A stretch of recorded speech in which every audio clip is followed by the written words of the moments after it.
Okay, so go to this website, sedge.net, type in Heeseung and download the one you want. My hair is not a wrong number.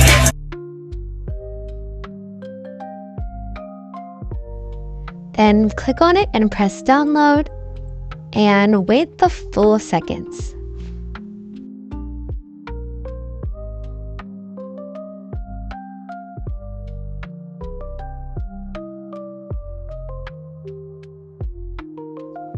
Then save to drive.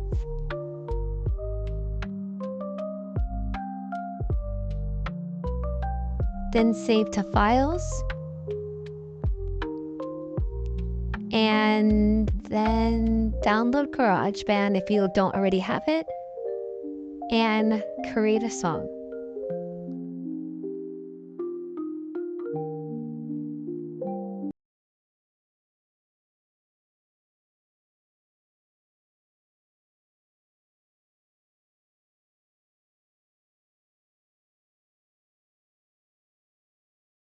It's not a wrong number, but the truth. Now